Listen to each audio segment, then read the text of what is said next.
Et salut tout le monde, aujourd'hui on se retrouve pour que je vous présente une nouvelle moto, une moto que je suis allé chercher en Corse, la moto qu'il y a juste derrière moi, une CBR 1000RR de 2007.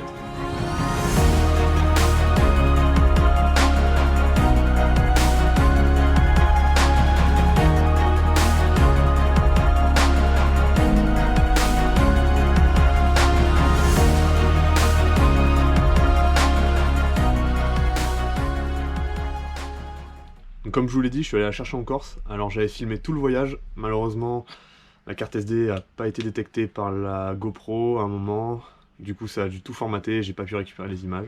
Donc cette moto va avoir une importance particulière sur la chaîne, elle va être transformée, elle va être réparée, et enfin il y aura un essai évidemment. Du coup si vous voulez voir la transformation de cette moto, va falloir s'abonner à la chaîne pour pouvoir voir les vidéos arriver.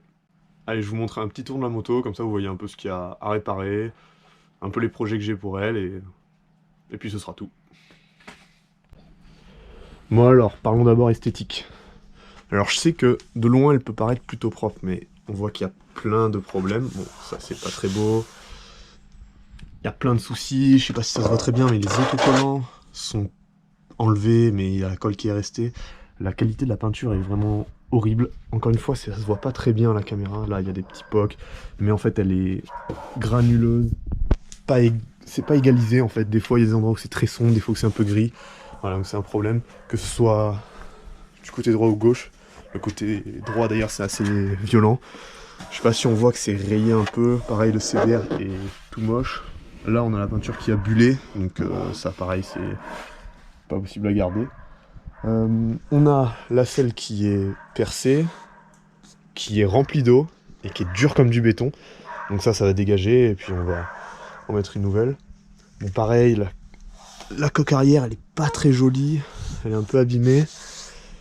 On a quoi qui va pas trop. Bon après c'est plein de petits détails comme le bras oscillant qui est un peu rayé, de l'autre côté c'est aussi assez marqué. Voilà, vous voyez un peu, c'est assez abîmé.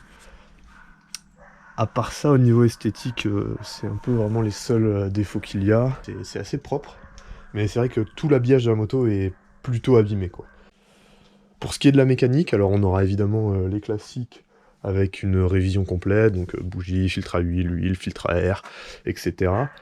Elle va aussi aller en garage pour faire les joints spi. Je sais que certains vont me détester pour ça, mais je l'ai dû la ramener de Corse, donc il a bien fallu que je fasse quelque chose pour pas que le liquide de fourche coule sur l'étrier. La vérité c'est qu'il y avait déjà beaucoup d'huile sur l'étrier, donc bon, ça freinait assez mal. Donc ça c'est en attendant pour pouvoir la déplacer. Ensuite, ça, ce sera à faire, bon, ce sera à faire ici. On a une fuite du carter droit et du carter gauche, donc joint à changer. Et c'est tout. Je réfléchis.